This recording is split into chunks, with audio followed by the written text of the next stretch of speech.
चलिए, पिछली क्लास में हम लोग क्या पढ़े थे? द्विगुण संकरण। इसका मतलब कि मेंडल का आनुवंशिकता का नियम जो है ना, मटर वाला नियम, यहीं तक समाप्त हो गया था, है ना। पिछला क्लास में मेंडल के बारे में, मेंडल का आनुवंशिकता के बारे में पूरा क्लियर कर लिए थे, है ना, पूरा क्लियर हो गया। आज पढ़ेंगे, क्या पढ़ना है पता है? लिंग निर्धारण के बारे में। लिंग निर्धारण,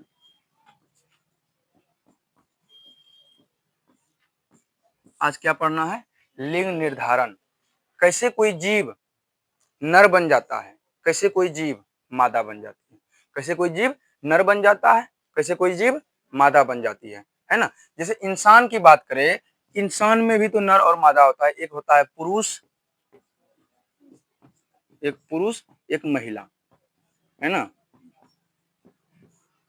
क्या निषेचन के दौरान पता रहता है कि ये जो गुणसूत्र जा रहा है पुरुष ही बनेगा या ये गुणसूत्र जा रहा है महिला बनेगा? नहीं ना, निषेचन के पश्चात ना होता है। तो इसी के बारे में पढ़ेंगे कि पुरुष कैसे बनता है, कोई भी जीव पुरुष कैसे बनता है और कोई भी जीव महिला कैसे बनती है, कोई भी जीव पुरुष कैसे बनता है, कोई भी जीव महिला कैसे बनती है।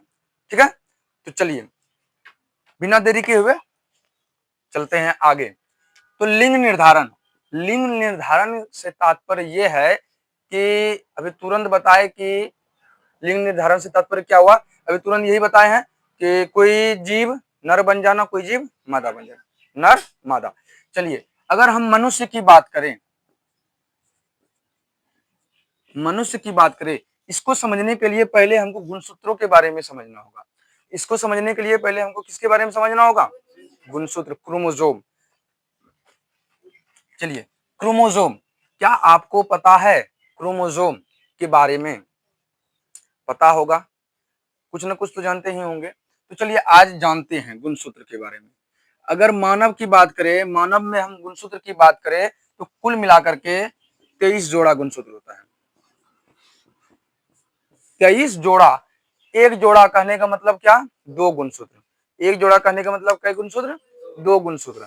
23 जोड़ा कहने का मतलब 46 गुणसूत्र। तो इतना याद रखिएगा, अगर कोई पूछे कि मनुष्य में कितने गुणसूत्र पाए जाते हैं, कितने गुणसूत्र, क्वेश्चन को समझ लेना पहले, कितने गुणसूत्र पाए जाते हैं, तो कितने? 46। अगर कोई पूछे मनुष्य में कितने जोड़ा गुणसूत्र पाए जाते हैं, तो कितने? 23 जोड़ा। यहाँ तक समझ में आ गया। अब चलिए इसमें हम बता भी देते हैं गुणसूत्रों का काम। 23 जोड़ा है, 23 गुणसूत्र का काम बता देते हैं।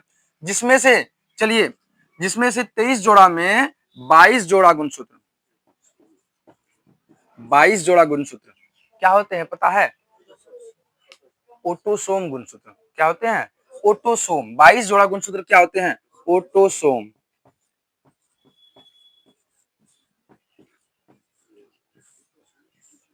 ऑटोसोम गुणसूत्र मतलब क्या? ऑटोसोम के बारे में मतलब क्या कि आपका शरीर का जो निर्माण हुआ है ना। अच्छा, जब निषेचन होता है, निषेचन के पश्चात क्या बनता है? युग्मनज। युग्मनज ना बनता है। अच्छा ये बात बताइए, युग्मनज में क्या अंग रहता है? कोई अंग हाथ पर रहता है? जब युग्मनज का निर्माण होता है हाथ पर रहता है, मुड़ी रहता है? नहीं ना। तो कैसे होता है? समय के साथ साथ वो बनते जाता है। और बनाता कौन है? यही ऑटोसोम गुणसूत्र। हमारे शरीर का निर्माण किस गुणसूत्र ने किया? हमारे शरीर का निर्माण किस गुणसूत्र ने किया? ऑटोसोम गुणसूत्र ने। लेकिन इसमें से बचा कौन गुणसूत्र? कैटो गुणसूत्र। एक जोड़ा मतलब 23वां गुणसूत्र। 22 जोड़ा तो हो गया, है ना। 23वां गुणसूत्र, 23वां गुणसूत्र कहिए या एक जोड़ा। क्वेश्चन ऐसा भी आ सकता है कि बताइए 23वां गुणसूत्र का कार्य क्या होता है? मनुष्य में 23वां गुणसूत्र का क्या कार्य होता है? ये भी आ सकता है क्वेश्चन। ये भी आ सकता है कि बताइए मनुष्य में एक जोड़ा जो अंतिम वाला गुणसूत्र होता है उसका क्या कार्य होता है ना। 22 जोड़ा का कार्य होता है पूरे शरीर का निर्माण करना। जैसे हाथ को बनाना, पैर को बनाना, मुंह को बनाना, नाक को बनाना, आंख को बनाना, बाल को बनाना, दांत को बनाना। मतलब हमारे शरीर में जितने भी अंग है, सभी अंगों का निर्माण कौन किया? यही 22 जोड़ा गुणसूत्र यानी ऑटोसोम गुणसूत्र। क्लियर हुआ? समझ में आ गया? कहीं दिक्कत परेशानी नहीं? अब चलिए बचा एक जोड़ा गुणसूत्र। यही एक जोड़ा गुणसूत्र लिंग निर्धारित करता है। यही एक जोड़ा गुणसूत्र क्या करता है? लिंग निर्धारित करता है। एक जोड़ा गुणसूत्र कौन कौन पता है? एक जोड़ा मतलब एक होता है एक्स गुणसूत्र, एक होता है वाई गुणसूत्र। एक क्या होता है? एक्स गुणसूत्र, एक होता है वाई गुणसूत्र। समझ में आ गया? एक्स गुणसूत्र ये हुआ, वाई गुणसूत्र ये हुआ। ठीक है, तो दो जोड़ा करने का मतलब सॉरी एक जोड़ा। ठीक है, एक जोड़ा यानी दो गुणसूत्र। एक जोड़ा यानी कैसे गुणसूत्र? दो गुणसूत्र क्या होते हैं? लिंग गुणसूत्र। दो गुणसूत्र क्या होते हैं? लिंग गुणसूत्र। इसी को कहते हैं लिंग गुणसूत्र। अगर कोई पूछे कि बताओ गुणसूत्र के कितने प्रकार होते हैं, हमको पहले ठीक के लिख रहे थे क्या रे? अगर कोई पूछे कि बताओ लिंग गुणसूत्र, अगर क्वेश्चन ऐसा आ सकता है, लिंग गुणसूत्र नहीं, लिंग गुणसूत्र को प्रकार हो गया। अगर कोई पूछे कि बताइए गुणसूत्र के कितने प्रकार होते हैं, अगर कोई पूछे बताइए गुणसूत्र के कितने प्रकार होते हैं, तो क्या बताइएगा? दो प्रकार। क्या बताना है? क्या बताना है? दो प्रकार। पहला प्रकार ओटोसोम गुणसूत्र, ओटोसो ओटोसोम, पहला ओटोसोम गुणसूत्र, दूसरा लिंग गुणसूत्र। लिंग गुणसूत्र ठीक है। ओटोसोम गुणसूत्र कैसे होते हैं? 22 ठो। 22 ठो नहीं, 22 जोड़ा। याद रखना, कंफ्यूज नहीं होना। लिंग गुणसूत्र कैसे होते हैं? एक जोड़ा, एक जोड़ा। 22 जोड़ा कहने का मतलब 44। 22 जोड़ा कहने का मतलब 44। एक जोड़ा कहने का मतलब दो। कुल मिलाकर के जोड़ो तो 44 प्लस 2 बराबर 46। तो मनुष्य में 46 गुणसूत्र पाया जाता है कि नहीं है? मनुष्य में 46 गुणसूत्र पाया जाता है। ठीक है, कोई दिक्कत परेशानी? गुणसूत्र के बारे में, मानव में गुणसूत्र कितना होता है आज के बाद भूलोगे? कहीं कभी कोई पूछे कि बताइए गुणसूत्र के कितने प्रकार? दो प्रकार। कौन कौन? ओटोसोम गुणसूत्र और लिंग गुणसूत्र। और पूछे आगे कि बताइए ओटोसोम गुणसूत्र कितने होते हैं? 22 जोड़ा मतलब 44। ठीक है, 22 जोड़ा मतलब 44। और लिंग गुणसूत्र एक जोड़ा यानी। अब पूछे कि बताइए लिंग गुणसूत्र का नाम लिखिए, तो एक लिखेंगे एक्स लिंग गुणसूत्र, एक वाई गुणसूत्र। यही ना होता है, एक्स लिंग गुणसूत्र, एक वाई लिंग गुणसूत्र। अब चलिए यहां से आगे हम समझेंगे। यहां तक अगर क्लियर हो गया तो यहां से आगे हम समझेंगे कि कोई जीव कैसे नर बन जाता है, कोई जीव कैसे नर बन जाता है, कोई जीव कैसे मादा बन जाता है। ठीक है, तो चलिए आगे बढ़े। इरेज कर ले थोड़ा सा।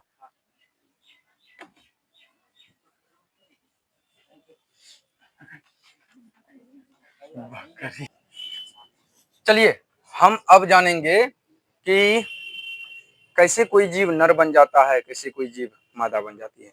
तो हम मनुष्य में ही समझते हैं, है ना? मनुष्य में कैसे कोई जीव क्या होता है? नर हो जाता है या पुरुष हो जाता है, कैसे कोई जीव महिला बन जाती है ना? चलिए थोड़ा सा जानते हैं आगे।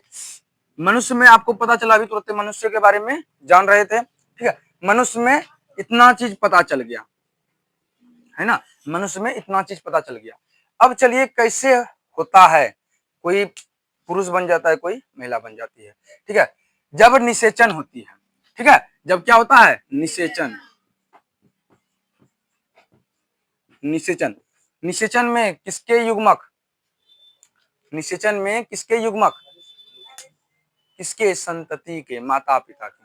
किसके युग्मक? माता पिता के युग्मक। जब माता पिता का निषेचन होता है तब क्या होता है? निषेचन के बाद ठीक है दो युग्मक आते हैं, दो युग्मक, दो युग्मक। पिता का, पिता का कौन युग्मक आएगा पता है? शुक्राणु। पिता का कौन? और माता का अंडाणु।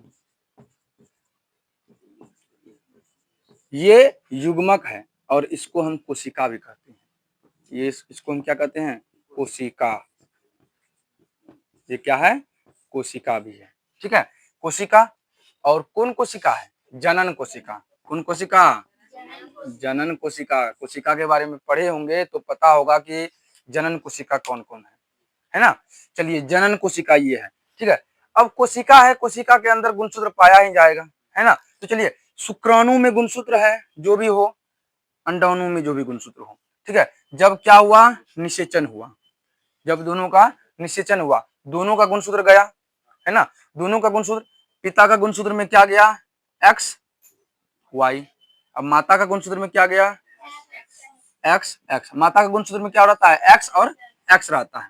ठीक है, पिता का गुणसूत्र में एक्स वाई रहता है। इसी का संलयन से क्या क्या हो सकता है? चलिए, तो एक्स वाई एक्स एक्स, इसका हम निषेचन कराते हैं। तो पहला क्या हो सकता है? मतलब संतान क्या क्या बन सकता है इससे? X X X X X Y X Y, यही चार प्रकार के संतान हो सकते हैं, है ना? 4 प्रकार के संतान हो सकते हैं गुणसूत्र में। अगर निषेचन होगा तो 4 प्रकार के संतान, एक्स और एक्स। अब चलिए जानते हैं एक्स और एक्स।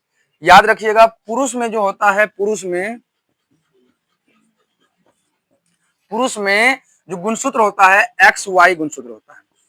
पुरुष में गुणसूत्र कौन होता है? X Y. ठीक है, और महिला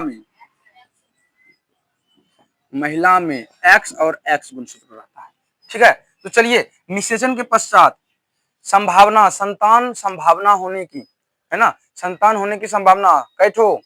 4 ठो। कै ठो? 4 ठो। पहला एक्स एक्स, देखिए होता तो दुए है ना? लड़का या लड़की, लेकिन यहाँ संभावना कै ठो बन रहा है? 4 ना बन रहा है। चलिए, एक्स और X, X X, X Y, है ना? चलिए, एक्स और एक्स क्या होगा? क्या होगा? महिला। एक्स वाई क्या होगा? क्या हो गया? एक्स वाई क्या हो गया? पुरुष। यही होगा। अगर निषेचन के पश्चात,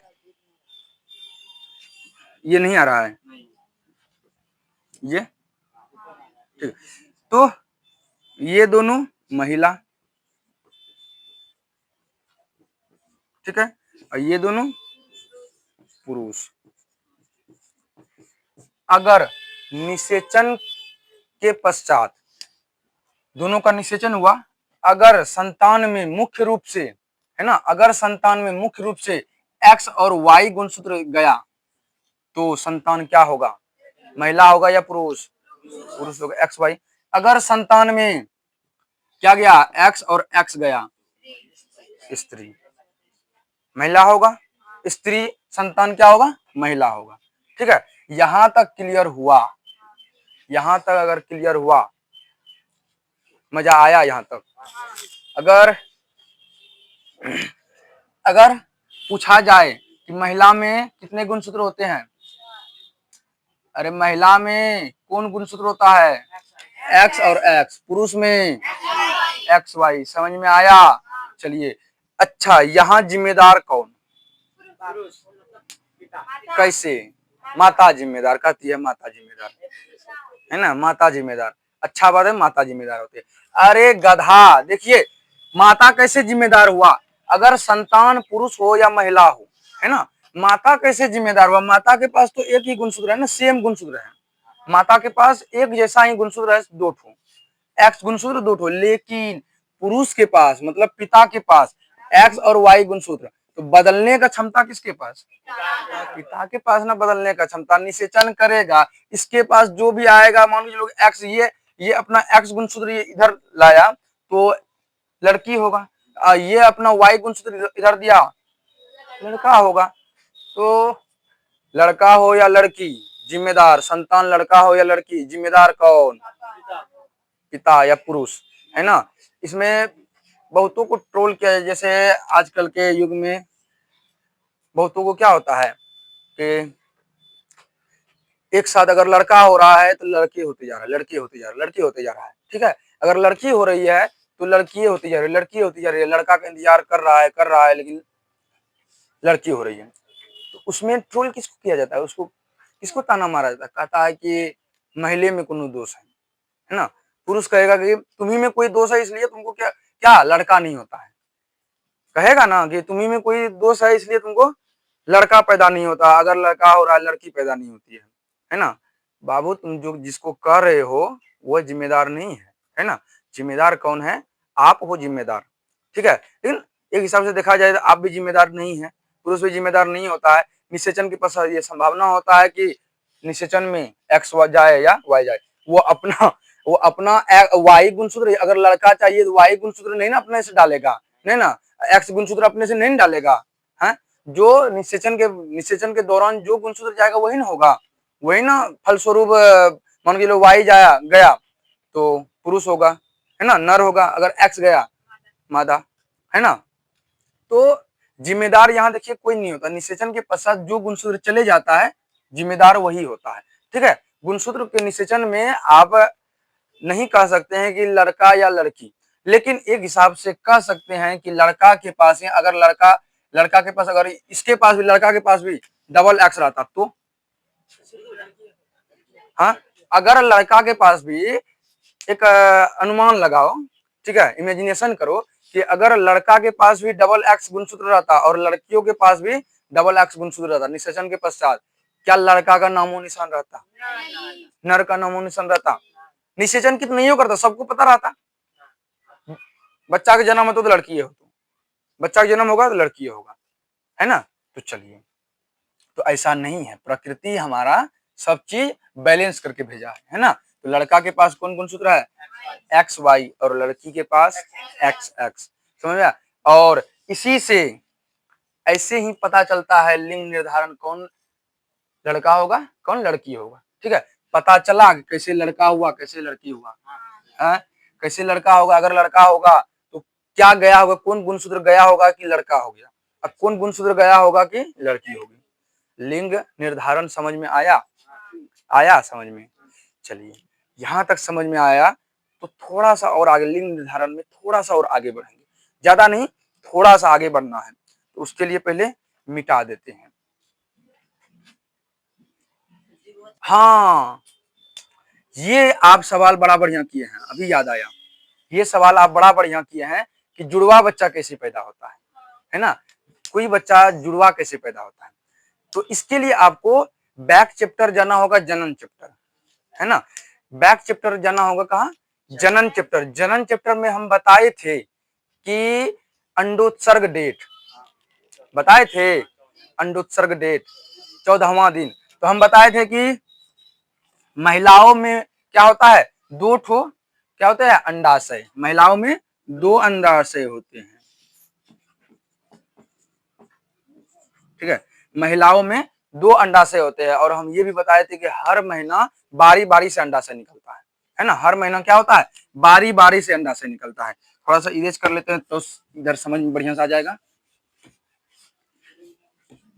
ठीक है। महिलाओं में दो अंडाशय होते हैं, और अंडाशय में क्या रहते हैं, अंडाणु, अंडाशय में क्या रहते हैं, अंडाणु। तो कैठो दो, तो अंडाशय से जो अंडाणु निकलते हैं वो महीना महीना निकलता है। मान के चलिएगा अभी जो महीना जून चल रहा है, जुलाई चल रहा है ना, जून नहीं जुलाई, जुलाई चल रहा है, जुलाई महीना जब कौन, मान के चलो दाहिना साइड के अंडाशय से क्या निकला, अंडाणु निकला, ठीक है। तो अगला महीना जो अगस्त आएगा, अगस्त का जो अंडोत्सर्ग डेट आएगा, निकलेगा, रिलीज होगा अंडाणु, तो उधर से राइट साइड से नहीं निकलेगा, किस साइड से, लेफ्ट साइड, मतलब दाहिना ओर से नहीं बायां ओर से निकलेगा।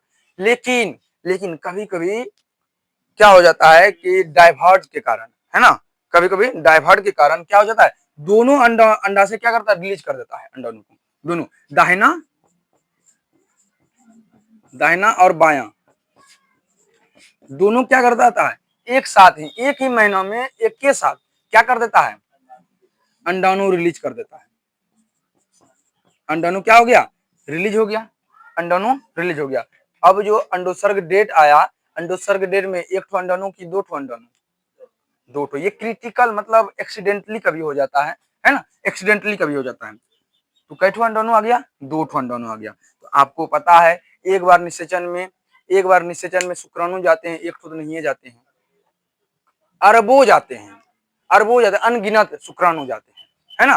तो अब कई ठो, 2 ठो है, पहले एक ठो है रहता है, 2 ठो इधर आ गया, दोनों साइड आ गया, दोनों फ्लैपियन ट्यूब में क्या है, अंडाणु है निकला हुआ। तो अब क्या करेगा, कुछ शुक्राणु इधर चले जाएगा, कुछ शुक्राणु मतलब जाता है।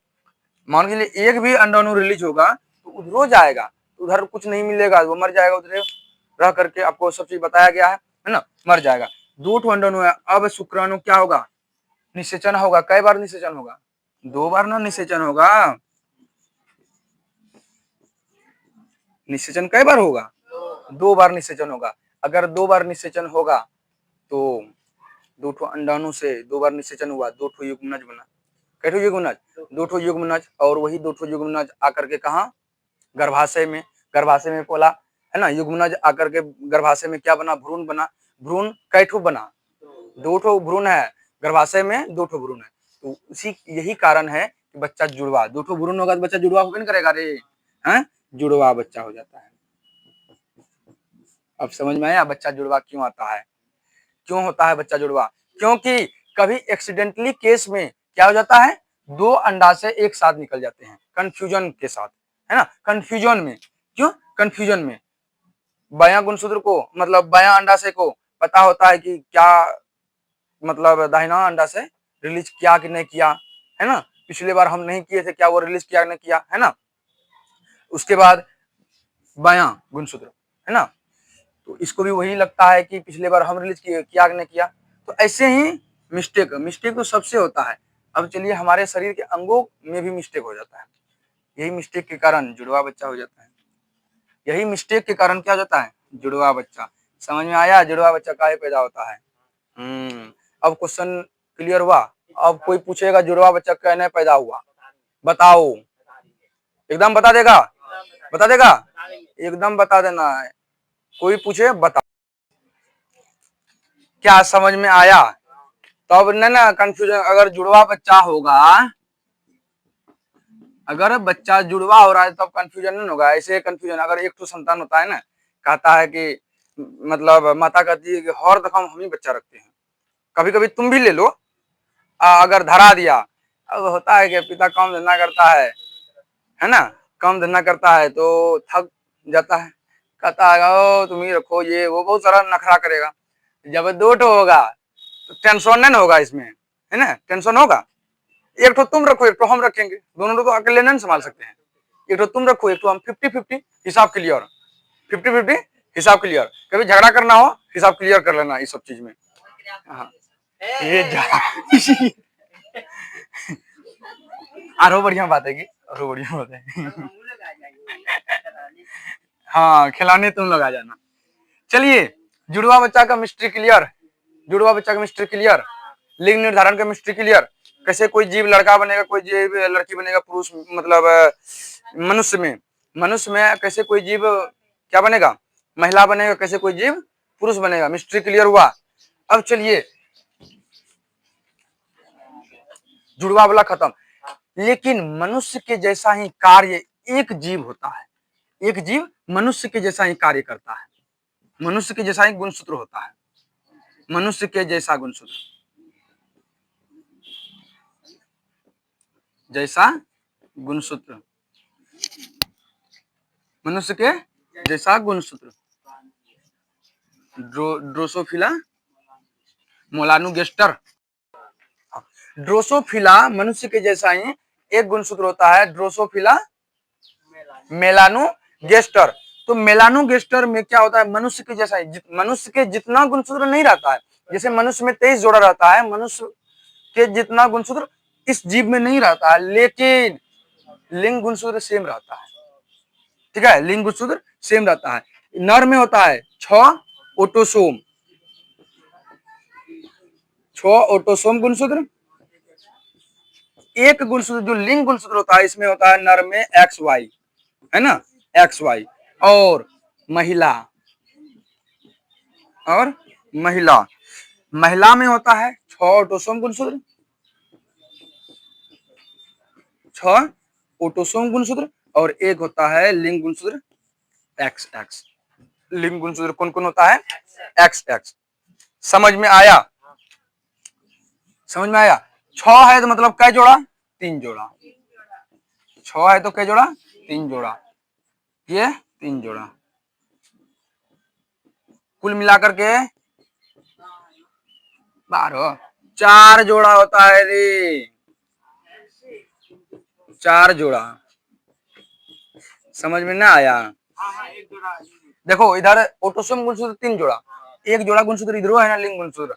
इसको अगर कोई पूछे कि बताइए ड्रोसोफिला मेलानोगेस्टर, ड्रोसोफिला मेलानोगेस्टर में क्या आता है, कई ठो गुणसूत्र होते हैं? याद रखिएगा 4 जोड़ा, 4 जोड़ा यानी 8 गुणसूत्र। गुणसूत्र क्लियर हुआ? ड्रोसोफिला एक जीव होता है, अगर कोई पूछे कि मनुष्य के लिंग गुणसूत्र जैसा किस जीव का लिंग गुणसूत्र होता है तो किसका नाम बताइएगा? Drosophila melanogaster, Drosophila melanogaster. तो इसमें कितना जोड़ा होता है? 4 जोड़ा। कितना जोड़ा होता है? 4 जोड़ा। और कई ठो 4 जोड़ा यानी 8 गुणसूत्र। इसमें भी वही एक जोड़ा क्या होता है? लिंग गुणसूत्र। और 3 जोड़ा क्या होता है? ऑटोसोम, जो उसके शरीर का मतलब उसके अंगों का निर्माण करते हैं। क्लियर हुआ? क्लियर हुआ? चलिए अब चलिए यहां जानते हैं सिद्धांत के बारे में। ये जो लिंग निर्धारण का सिद्धांत किसने दिया था, है ना?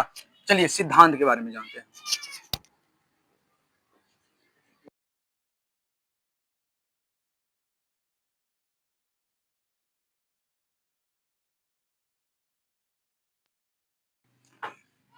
तो चलिए सिद्धांत लिंग निर्धारण किसका सिद्धांत? लिंग निर्धारण का। लिंग निर्धारण का सिद्धांत किसने दिया था पता है? हेटेरोगैमिसिस।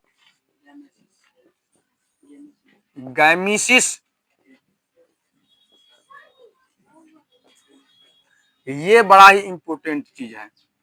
क्या लिखे हैं यहाँ देखिए, मार्क कर लीजिएगा आप लोग। आप लोग क्या कर लीजिएगा? मार्क कर लीजिएगा, यहाँ मुख्य पॉइंट बना दीजिएगा इसको कि लिंग निर्धारण का सिद्धांत किसने दिया था। तो याद रखिएगा किसने दिया था? हेटेरोगैमेसिस। ये एक क्या थे? बायोलॉजी के जानकार थे, है ना? वैज्ञानिक थे, बायोलॉजी के वैज्ञानिक थे, है ना? तो चलिए अगर कोई पूछे कि लिंग निर्धारण का सिद्धांत किसने दिया, किसने दिया? किसने दिया? हेटेरोगैमेसिस ने। किसने दिया? हेटेरोगैमेसिस ने। ठीक है, क्लियर? यहां तक मजा आ गया समझ करके? तो चलिए आज का क्लास यहीं रखिए, इस टॉपिक को यहीं खत्म कीजिए। अगला टॉपिक में हम लोग पढ़ेंगे जैव विकास के बारे में। अगला टॉपिक को किसके बारे में पढ़ेंगे? जैव विकास।